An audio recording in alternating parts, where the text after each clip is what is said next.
Ai, hola. Vale, pois o profesor palestrante anterior está aquí, falaba de, precisamente, do, vamos dizer, do ascenso de ideoloxías que algúns de nós, talvez, non sei, un pouco máis románticas pensábamos que estaban encaradas nesta Europa ao século XXI, e o que estamos a ver é que todo se repite. Primeiro repítese, primeiro como drama, depois como comedia, isto non sei como irá a rematar, mas imos falar precisamente da época, dos anos 20, 30, o século pasado, en que esa ideoloxía era ruidosa, agora xa non é tan ruidosa. E vamos falar da historia dunha muller, Margot Sponer, digo aquí tanto, como dixo todo Óscar, que é o roteirista, agora os presenta, Alba ya paro de falar.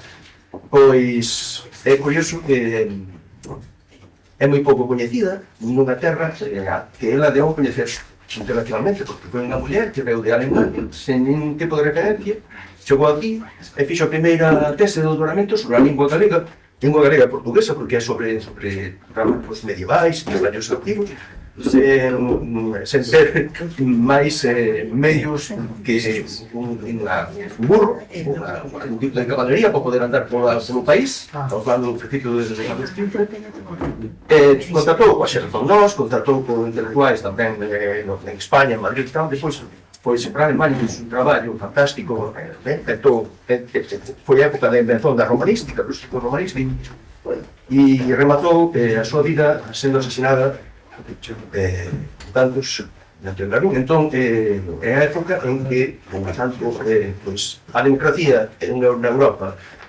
é destruída e na Galiza tamén, antes falaba de persoas como Quintanilla e tal, estamos falando constantemente de asasinados sen ningún tipo ainda eu penso que se lle faga un mínimo de poñernos en valor e de reivindicar, porque o fascismo venceu, polo menos aquí.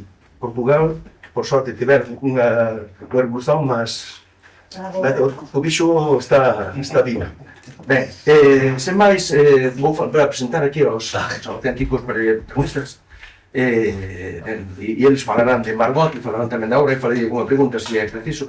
Ben, comezo por Alba, que está aí, Alba nació na Coruña, no ano 87, é autora e diseñadora de banda deseñada, criadora de series de cómics distópicos como Air Blues, con títulos como Salamanca Blues, Enfollhead Blues, disculpade moi inglés, son de francés, vou dizer barbaridades, seguro. Tamén son da súa autoría Jacqueline Jacket, revistas de cómics británicos, Danzara, A Hora do Vermut, esta sí, aquí na Galiza, na revista Altar Mutante, publicada na Coruña este ano, 2025, recente. Tamén dibuixou episodios para a revista Saljaz, dunha serie que, bueno, para mí, que son xa Óscar tamén, é mítica, non? Que é o Can de Stroncio, Strontium Dog, non? A serie que se publicaba cando nós éramos rapaces, tamén a obra de un autor español, Carlos Ezquerra, e agora, pois, aquí está Alba facendo banda deseñada para esta serie. Natural da Coruña, residente en Londres, onde ademais de facer banda deseñada, ensina risografía, depois preguntaremos a que é isto da risografía, que é interesante, e a autorización no Royal College of Art. Ben, e agora mesmo está empeñada nunha obra de 100 páxinas, e aí anda, estaremos que tal lle vai depois con esa odisea. Non sei se escoitas, Alba, escoitas. Escoito un poquinho regular. Con cara de que están a dicirme.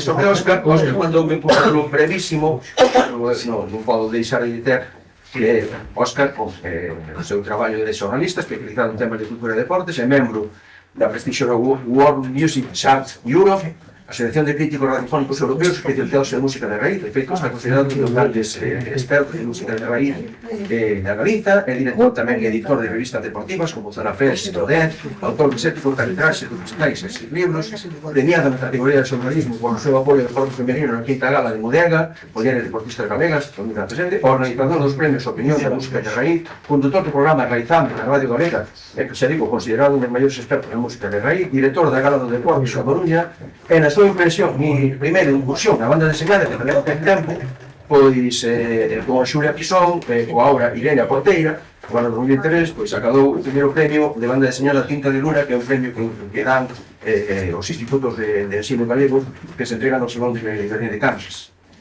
Entón, para min é un privilexio poder estar aquí, ligado evidentemente á fundación, a esta casa, e eu penso que con isto vamos a deixar un poquinho que Óscar defenda o seu traballo. Fala un poquinho de Ixe de Alba e por retomo eu, sin tal como traio os cosas, tenemos aquí muitas cosas. Bueno, nada, gracias por estar aquí presentes, gracias Fundación por convidarnos, vamos a falar de Margot Sponer. Bueno, seguramente o cómic existe e onte estive na Asociación Cultural Alexandre Bóveda na miña cidade en Coruña con Antón Figueroa. Ele é o biógrafo realmente de Margot Sponer deste libro de Laio Bento, Margot Sponer, do Galega Antigo, as fronteiras da resistencia, ¿no? Entón aquí era moi importante ter a documentación, tamén consultei algunhas outras cousas, pero bueno, a clave de todo está no libro de Antón e todo o que nos transmite.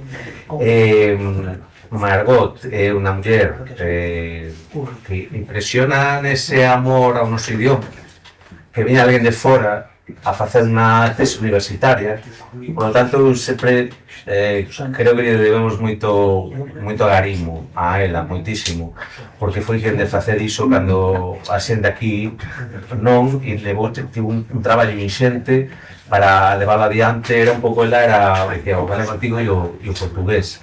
Estuvo aquí falando con xente, estivo facendo mil historias e, como decías, pues, estamos na Fundación Vicente Risco. Con Vicente Risco é unha das persoas coas que se mandaba cartas, coas que estivo, outra persoa que aparece na obra de Felipe Fernández Armesto, daquela ideolóxicamente diferente ao que despois foi Augusto Asía, o seu alcume do xornalista, menuda identidade.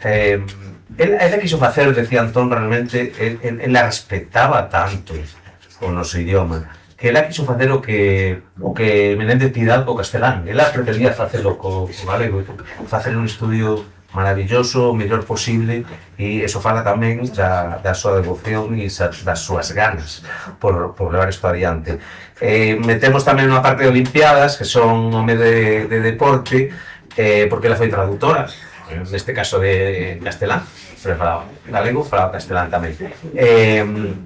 As Olimpiadas do 36, onde Hitler pretendeu dar unha imaxe ao mundo de que eles eran maravillosos, e metimos tamén unhas páxinas aquí, se carga, despois podemos comentar un pouco máis. E como decía Xico, ao final só tiñamos moi tráxico como no do primeiro, e é que os nazis foron á súa casa e non se subo máis de Margot. Levaron-na. E aí está, podemos a pensar todo o que sucedeu con ela. Parecíame que, como no caso de Irene, era unha persoa merecente de ter un cómic e merecente de, como decíamos, que a rapazada tamén pudiese chegar a ela, porque o rapaz de 15 a 16 anos, este non o vai ler. Este moi bonito, pero este non o vai ler. Pero este ao mellor, sí. Pontalle un ollo, sabes que, o leo rápido e se ve a figura. Chamalle a atención os dibuxos de Alba e dices, isto é moi ben e tal. E teño unha amiga, por exemplo, que está traballando, está con unha unidade didáctica destas temas, destas persoas que saen, e iso nos leva tamén ao nazismo, que a mellor tampouco saben moito del, e unha maneira de ir introducindo cousas e de dar a coñecer o noso idioma e todo o que sucedeu. Ali, eu non debuxo, se debuxo expulsame de Galicia directamente, entón necesito debuxantes sempre. É fundamental tamén ter unha persoa coa que traballar ben, a gusto, e que consegues con ela. Entón eu coñecía do traballo de Alba, quedamos, vimos que as nosas ideas iban máis ou menos na mesma liña, e máis, todo o que falamos realmente creo que sempre chegamos a un acordo. Calquera cousa, ela decía, a mellor aquí estaría ben a mellor engadir unas cantas líneas, digo, sí, efectivamente, está moi ben, e o mellor decía algo visual, que le decía, sí, pues pode quedar mellor así. Entón, bueno, un pouco o traballo conxunto, sempre tendo ela a liberdade, non sei se facer, xentes saberedes, o mellor, pois se fai un guión de cómic, pero realmente ti vas unha páxina, por exemplo, esta ten 3 viñetas, por viñeta 1, viñeta 2, viñeta 3, vas poniendo o que sucede na viñeta, se hai diálogos, pero como non son dibuixantes, sempre tivo a decirle, Alba, se eu teño unha viñeta, unha cousa, pero ti consideras que esa te dá unha imaxe potente, non sei que, pues se convierte en dúas viñetas, non pasa nada. Sodes vos as que vedes como vai chamar a atención eso, porque o cómic é moi visual, unha arte visual maravillosa, que conecta moi ben interxeracional. Nos co anterior cómic, pues, estive aí con rapazas de 9 e 10 anos e vin que se meteran moitísimo, os do instituto nos deran un premio e adultos tamén se meteran. Entón, bueno, creo que sí, ese onde debutaba como guionista. Bueno, outra cosa, eu son editor, aí estaba tamén a universidade, neste caso afrontei o traballo só como editor, coa colaboración do Concello da Coruña, e unha cousa importante, creo que era para dignificar a profesión, é que tanto Xulia como Alba cobraron como profesionais, porque tiña que ser así, eu non quero tampouco que se xa de outra maneira. Entón, non é unha editora que segundo que vendas vas a 10% da novela, xa teñen algo, e se vendera moito, pois chegaría algo máis, pero elas, o seu traballo xa está pago, porque eu creo que ademais debe ser así. Se queredes vos falar un pouco de como afrontou as personaxes, cor e demais, e pois podo comentarvos eu máis cousas. Xa que estaría, vamos preguntar aos dous, pero si tal que diga Alba a primeira.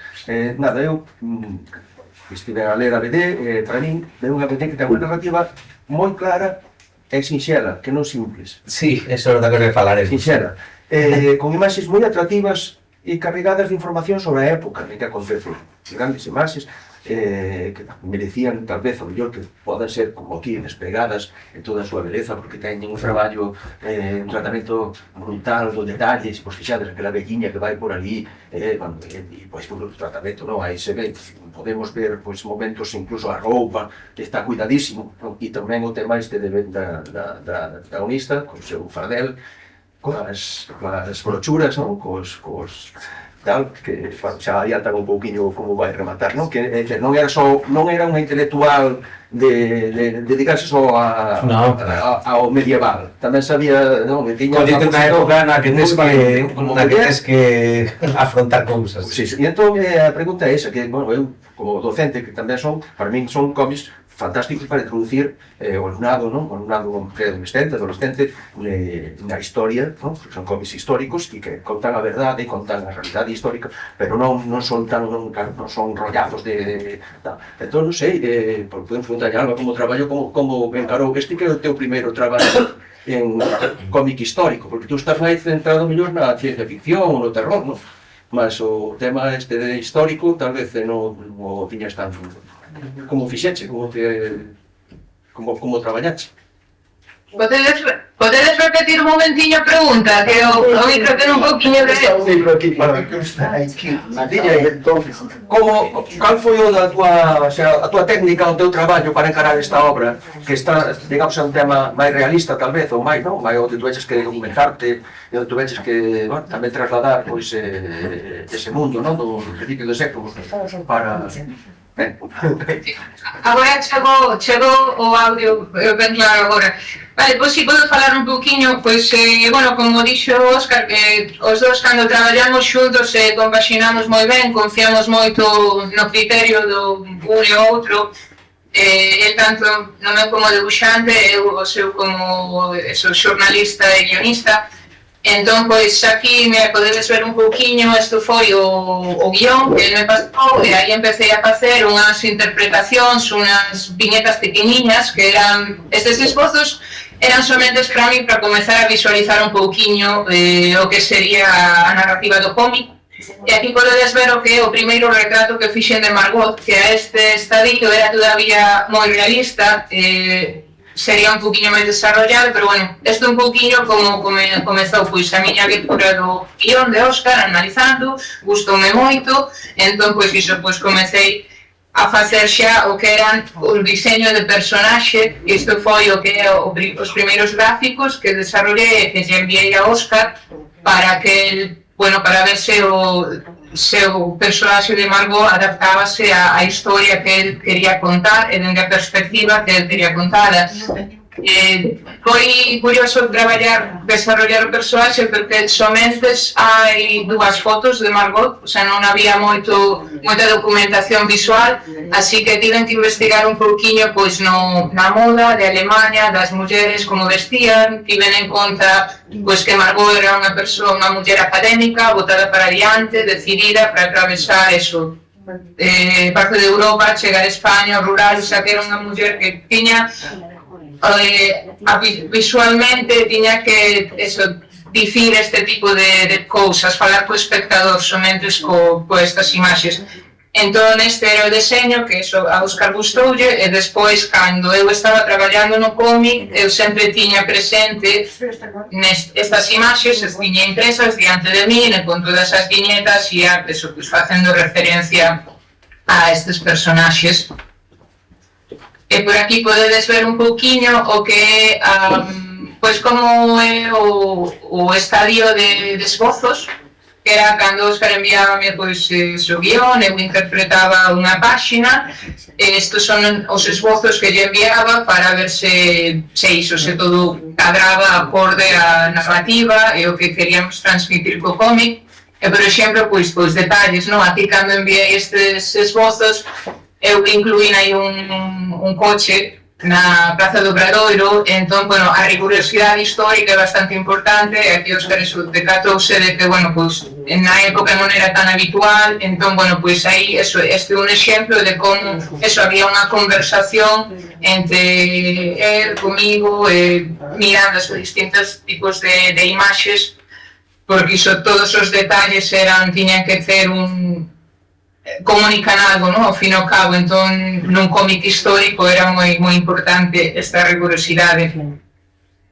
E por aquí podedes ver que irían usar isto porque isto é unha mostra moi pequena da cantidade de imaxes que tiven que usar como referencia para construir distintas partes do cómic. Estas son, máis ou menos, case todas son do Cebreiro, algunha por aí das Burgas de Ourense, e o mesmo coas partes do nazismo, de distintas cidades, pois todo eso, moitísimas imaxes que eu sempre tiña unha pantalla de ordenador onde tiña todo este collage que ia constantemente mirando, e son algunhas as atopei, outras, pois Óscar xa tiña algunhas e tamén facía a súa investigación e tamén as enviaba. Había veces que igualmente pois comentábamos que che parece esta, e dicíamos a ver de que ano é, entón investigábamos a ver se o ano e a época se todo encadraba.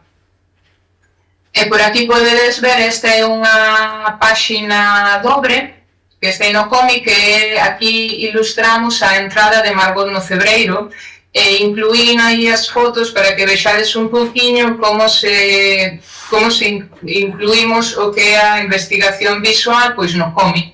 Por exemplo, hai dende imaxes de animais, a posturas que precisaba ver como carregar unha ovella, este tipo de cousiñas.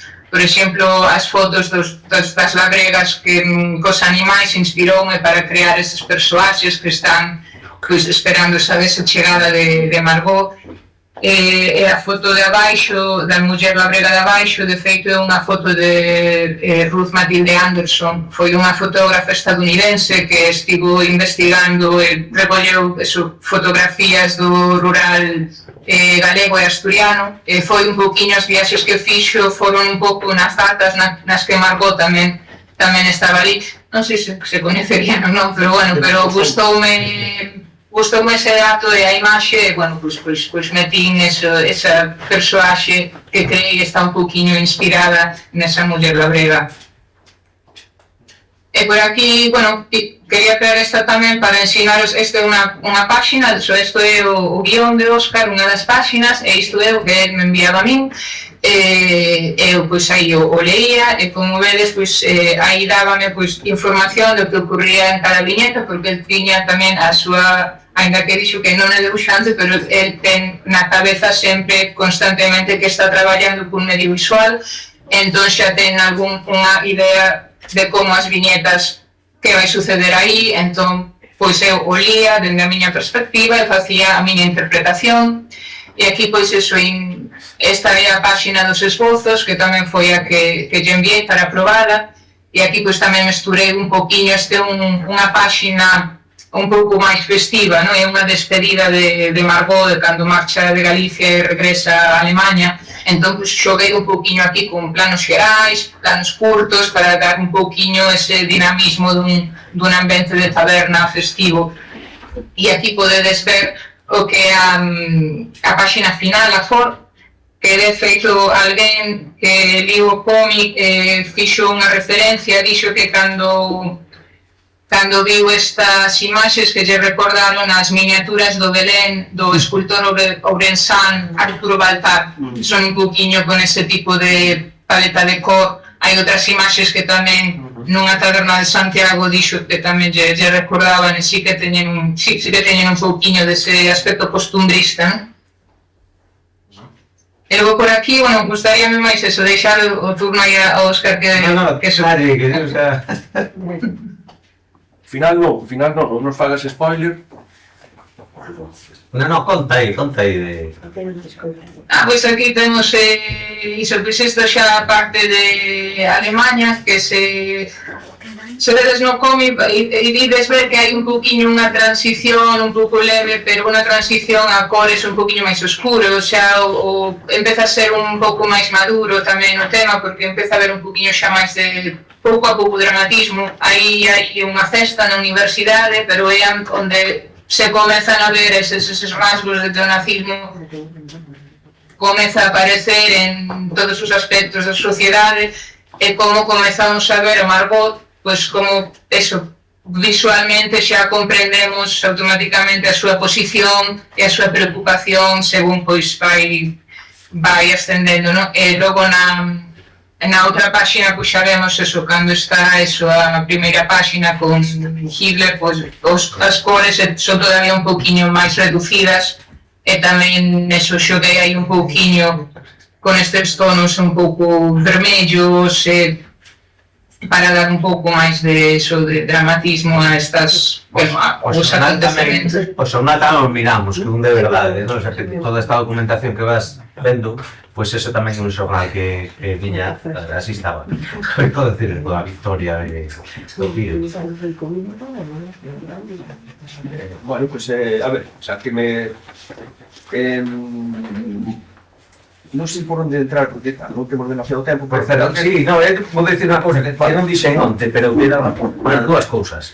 Unha, que eu que son crítico, acepto todo tipo de críticas, pero sobre o que decías antes, a mí me parece que ás veces simple e sinxelo sí se corresponde, pero bueno, que ás veces cando di que algo é simple, ou que unha persoa é simple, parece un pouco aparvada, non? O simple, e a sinxela non ten por que ser así, unha persoa sinxela que pode ter moita educación e moita inteligencia. Entón, ti cando te axustas nun outro cómic, hai un número de páxinas, hai unha vida, e o que queres é coller a esencia. Home, eu estou contento de que o biógrafo dixo que non era sinxelo ser conciso, sucinto e contar a vida de Margot como fixemos aquí, porque eu estaba un pouco preocupado cando Antón levou o cómic, digo, a ver que pensa él deste cómic. Pero bueno, hai outros que creen que non, ou facelo sinxelo, ou facelo que non tens que facer grandes elucubracións, ni ao mellor tens que meter grandes textos, porque ás veces menos é máis, como diría o rollo, non? Entón, creo que nese Direne funcionou moi ben e eu tomei un pouco a mesma idea. Estaba a páxina aí de... Bueno, vou non contar, a páxina da Augardente, cando ela di, vou non contar, porque o rollo... Bueno, primeiro que hai un arco de personaxe que me gusta, porque ela, nun momento, lle din, quere tomar a Augardente? E di, bueno, sí, e o toma e le pega el rollo, ¿no? E joja, e cachondease de ela, ¿no? A estas horas da mañá ademais é complicado. E ela marcha de Galicia, despois de que ten a confraternización coa xente, despides aí na historia dicindo que non falta o gardente nunha festa, ¿no? O sea, ese como ela tamén foi evolucionando e facendo as historias. Bueno, pois aquí houve alguén da Xunta que dixo que podíamos incitar o alcohol aos rapaces de instituto e, por lo tanto, non ofreceron axuda, porque tamén tomaba viño, nunha historia. Debe ser que na época dos 30 tomaban Coca-Cola nas adegas e non. É triste, pero é así. Foi esa resposta. Aparte de que se querían meter no... En política lingüística, aparte de tal, deben ter algún especialista en cómic, porque se querían meter en cousas do propio cómic. A todo isto sin valorar, sin que era máis gracioso, non é política lingüística que dixera vou mercarte 600 cómics. Non estaba claro ni se iban a mercar un, e eles se metían no argumento, na historia, que si isto podía provocar algo, bueno, era terrible.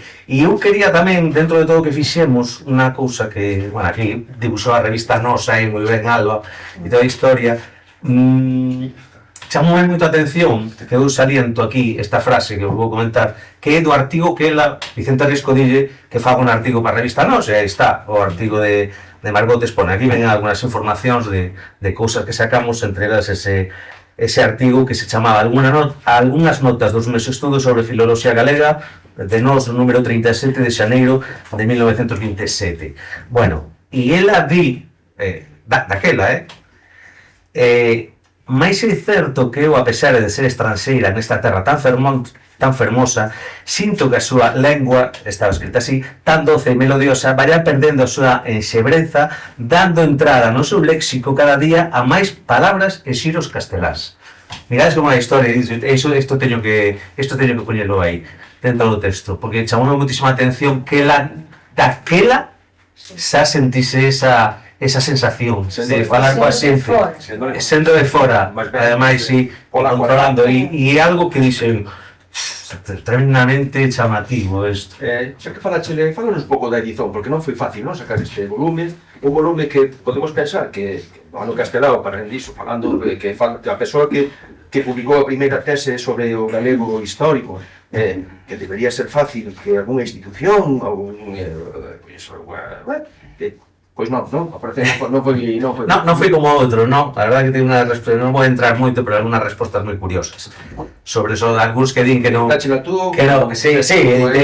eu, que son autónomo con dereito a facer edicións, igual que fago publicacións de deporte, e bueno, e aí nin unha editora, e aí, claro, aí fui un coeditor coa universidade, que luce moito a universidade, parece que eles fixeron máis do que, pero bueno, fomos aí un pouco a medias, e aquí a universidade, bueno, a universidade tamén amosou certo interese, pero o problema da universidade é que chegan a certo número de cartos, non? E o problema é que querían este cómic como o primeiro dunha colección. De todo, ao final, o que ia suceder é que parecía que a universidade me ia pagar a mí, que ia pagar a Alba, e non, mira, vou editar eu, vou afrontar eu todo o que veña. Fixemos un micromecenado que sacamos adiante, tamén gracias á fundación que mercou os exemplares, con Berkami, bueno, aí sacamos os 2.000, bueno, que eles se quedan con unha parte, casi 2.000 euros, e que axuda a poder facelo. Nada, pues sí, xa estou afeito a facer edicións, e, bueno, é un formato así moi tipo, é o que fai tamén demo editorial, non? É un formato que aquí non perdes, digamos que con este formato, con esta dimensión, non perdes papel, non? Entón, é moi, bueno, está ben, dá xogo, é bonito. E todo que é o aí algo. Todo o deseño gráfico, a parte do dibuixo, o deseño gráfico, maquetas, tal, é cousa túa, non, Palma? Sí, é todo, non se encargueime de todo o conxunto. Está fantástico. Que foi... Sí, Didi. Sí, que foi un proxecto precioso para mí traballar nel, e tamén eso que lle collín moito cariño, porque xa eso, a persoaxe de Margot de por sí, cando eu non a coñecía, e cando Óscar eso contou unha súa historia, gustoume moito, eso, tanto comunicación como o traballo, a maquetación, todo eso tratei todo como un conxunto, xa cando estaba eso, pois deseñando que eran as páxinas, tiña un poquinho en conta o que ia ser todo o formato, e anda que a portada pois a diseñei máis tarde, está todo o que a paleta de cor de todo o conxunto, sabes que está eso en moitos tonos, pois un poquinho vermello, ten eso de rosados, ten todo eso para que quede todo integrado. Olha, teño unha pregunta para ti, a ver se me escoitas.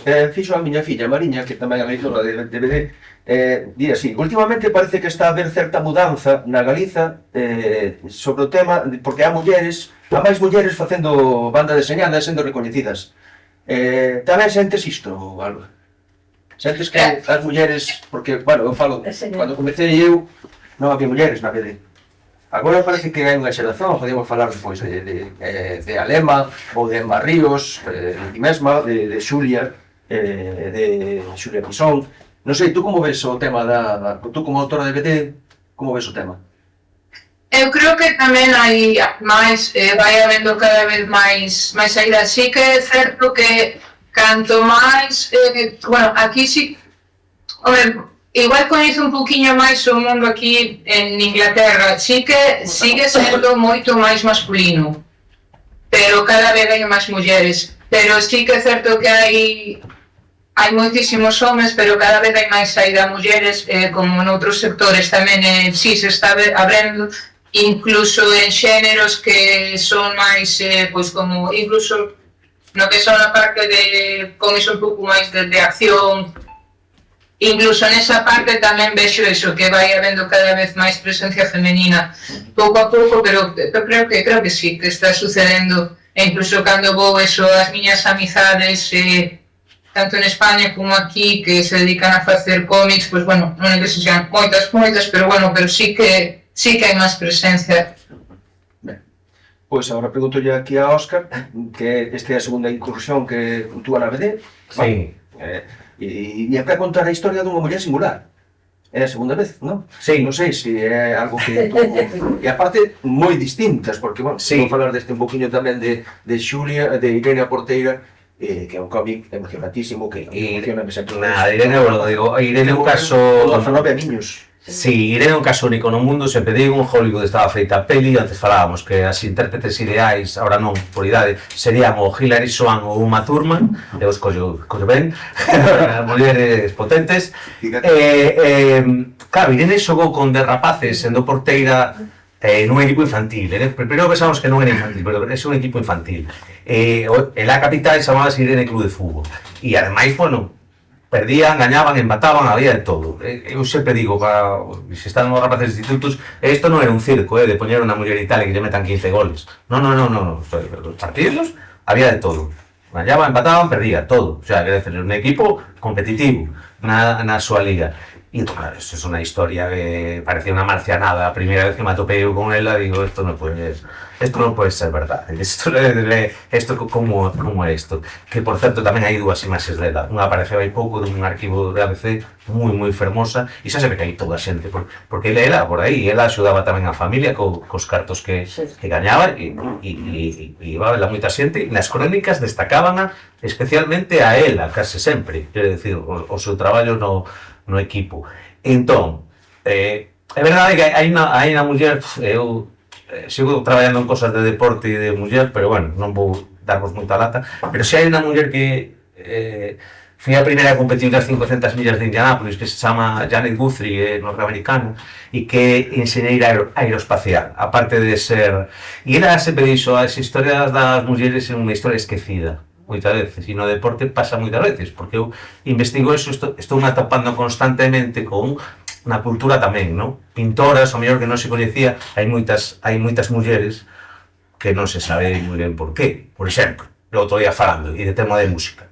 Hai unha muller que se chama Sister Rosetta Thorpe, vale, seguramente todos sabedes que a primeira canción do rock and roll, en principio, é a de Bill Haley, a de Comets, non? Que saíron a ver iso. Bill Haley, que non era moi rockero, que era máis de country, pues, un tipo así xa maiorciño, pero ti escoitas un tema de Sister Rosetta Thorpe e dices, e por que este non foi o primeiro tema do rock and roll da historia? Porque era negra e era muller? Porque perfectamente era ese, e foi anterior a do señor. Entón, atopas cousas así, E uso quero ser xusto. A xustiza é salientar a quen estivo antes ou tivo eses méritos. Entón, claro, Irene Caso único no mundo, este é único para nós, claro, este tamén é medio, pero como unha tipa de Alemania, a ver, como, explícame outra vez, unha tipa de Alemania foi a primeira tese do idioma galego, pero isto que é o retrato. Entón, neste país temos cousas curiosas que non sabemos, a mellor, darles esa difusión, divulgación, que é o que pretendemos, non? Bueno, Antón fixo no seu, efectivamente, e nos noutra medida, como outra linguaxe, o que decíamos antes, pois para abranguer, digamos, a máis público, e a público que lle entre polos ollos a alumnado que aí funcionou, e o gallá, este tamén funcione, que eu non o sei. Entón, estou con outra debuxante, que é Inés Vázquez, e estamos con dúas cousas máis que teñen que ver con mulleres. Bueno, Vos non deixar aí, tamén no rollo. Internacionais, neste caso, pero es que hai temas moi curiosos e que paga pena, verdade, traballar sobre eles e que a xente os coñece. pois Alba, acho que tamén... Alba, tú tamén estás agora no outro proxecto, non? Que estás aí rematando, non? Un proxecto aí... Contanos algo dese proxecto. Se páxinas, Estou rematando un cómic que se chama Forge Blues, que é un cómic que son tanto a autora como a debuxante, e son unhas 10 páxinas, máis ou menos, está moi avanzado xa, espero telo para o ano que ven. Está buscando editor. Sí, vou tratar de ver se atopo un editor. É unha historia que acontece en Venecia, no futuro, cando está asolagada baixo as algas, no tras o cambio climático, pero converteuse nunha cidade, bueno, Venecia é unha cidade a que viaxo de vez en cando, e gustame moito, inspirame moito, porque sempre ha estado en constante decadencia, non é unha cousa nova que este en decadencia agora, sempre ha estado así, asolagado por guerras, por distintos temas, e sempre está con esta arquitectura. Entón, pois, xogo un pouco con esa visualidade, e tamén iso, pois, é unha historia moi satírica, que tamén xoga moito con temas políticos contemporáneos, temas de populismo, pois tamén está, é como un cómic que é como un espello un pouquiño de algúns eventos tanto climáticos como políticos que vivimos hoxe, pero con moito humor. Pero con Alba tamén teño outra historia, que é un guión persoal meu, ten algo que ver co clima tamén e demais, pero bueno, con calma, hai que ir con calma. Ela ten proxectos e hai que ir pouco a pouco. Sí, ese guión, de feito, bueno, non vou dicir nada, solamente es que foi o primeiro que, cando falamos, foi o que me chamou moitísimo a atención e teño moitas ganas de facer ese. Además, que ese unha historia de Óscar, está... Non imos dicir nada, pero está... Non digo nada, creando aquí hype. Bueno, xa que temos aí o tío Vicente, a ver, eu, bueno, para preparar un poquinho esta palestra, lin o que el comentaba no libro Mitel Europa, o libro da viaxe que el fixo no ano 30, me parece, que foi a Berlín e tal, que, bueno, foi visitar Margot. É moi simpático, se coñecedes, que, bueno, anda con el, e vou dar rastro para ti, para o que conta, que me levou aquí, baixou os caleiros, subiu os caleiros, entrou non sei onde, nos presentou, non sei quen, volveu aí. O sea, que se ve que tiña que ser unha persoa con unha auténtica, tiña que ser unha dinamismo e unha forza. Sí, moita enerxía, seguro. Pois penso que a obra que vos facedes é unha dignísima homenaxe a esta muller que moitas máis se lle veio facer a ela, a que saiu antes, a fotógrafa Ruth Matilde, que tamén daba para un bonito... E tamén a Dorothée Schubert. E Dorothée tamén, que é outro tema parecido, podríamos falar, non? Tiene gosto de coñecelas. Estivo aquí presentando o autor dun libro tamén. Dicer que veñan moitas máis mulleres de fora, que poñen en valor este país, porque este país a veces poñen en valor, non? Sí, xente de fora. A xente de fora máis que nós, non? Aquí tamén hai algunha broma sobre o auto-odio e tal, podíamos falar... Sí, bueno, tamén o digo a nivel persoal, a veces chegante cousas de xente de fora que non chegan desde aquí, pero, bueno, eu agradezo. Parabéns en nome meu e, bueno, como humilde representante da BD Galega, moitísimos parabéns, darnos unha alegría brutal, que sigades traballando, e non sei se alguén quere facer alguna pregunta, algún comentario, Eu quero dicir simplemente que a historia de Irene sai nas Pioneiras e eu, son 2 volumes de mulleres pioneiras na Galiza, e eu ensinei a meninas e meninos, son mestre de primaria, cando saiu, o sea, haberá 4 anos ou unha cousa así, e que non sabía da banda deseñada, mas agora que sei da banda deseñada, eso recomendada na biblioteca do colexio, claro, sí, e as dúas, claro que sí. A Irene funcionou moi ben. Non sabíamos da vida, e entón, pois, pensamos, eso levala, porque se funcionaba a historia simplesmente dentro do libro de pioneiras para as crianzas, imagínate que podes unha historia levada a banda deseñada, nas crianzas funciona. Sí, era idea. Eu cando lle comentei a vicerreitora, que é amiga da Universidade da Coruña, e dixo, idea perfecta, Óscar, porque creo que pode funcionar ben. Si facedes ben e funciona, pues, a verdade é que sí, que encaixa moi ben. Si, esa ten máis tirón que eu entendo, que iso polo reo do fútbol, pode ter máis tirón que esta historia, non? máis comercial, máis vendible, pero bueno, aí... Sí, claro, son cosas diferentes. Estou vendo aquí o detalle que cando a Margot está na Galiza e vai a unha mercería, entón pede algo, non sabemos o que, e dille, señor, que non o ten. Entón ele dille, e logo? E que lle responde? E logo tampouco. Teria que facer un chiste lingüístico, hai que facer un chiste, hai que facer algo así, para... Alguén quer preguntar unha cousa, aquí os autores, aproveitai? Se non, pois... aquí mesmo despedimos, se queredes dicer algo para rematar. Algo aquí. Pois que foi un placer aquí compartir con vos cos detalles da historia e, bueno, animo a todos o que non se non coñecedes a Margot, pois eso, animaros a coñecela por medio da obra foi eso, moi divertida de facer, está feita con moitísimo cariño, tanto por parte de Óscar como de min. Bueno, eu personalmente estou moi contenta de como quedou, creo que iso fai unha labor divulgativa moi boa, moi fermosa, e unha historia que vale a pena dar a coñecer, además que moitísima xente, pois, como a mí, cando non a coñecía, e, bueno, destas cousas iso que é preciso sabelas. Mais hoxe. Eu só 2 detalles, quería rematar con unhas palabriñas aquí de Margot, pero antes de decir que comentaba antes con Antón o que tiñamos, el con Margot, eu tamén con Margot, pero con outras persoas, como Mariluz Morales, da que fixo un documental, ou como Irene. A verdade é que cando traballas con elas, depois te queda un pouquiño no teu corazón, levas un pouco a estas persoas sempre, non? Contigo, porque consideras que fixeron cosas importantes, están aí, fixeron un traballo, as túas horas con elas, e a verdade é que levamos un pouco con nós. Mira o que di Margot, porque poña un punto final, ela. Escollemos aquí 4 pasaxes así. Debo falar do encanto do me produciu o país galego, posto que a fermosura da paisaxe se lle une a bondade e simpatía dos seus habitantes, que produciron na miña alma unha emoción que nunca esquecerei. Pois aí está.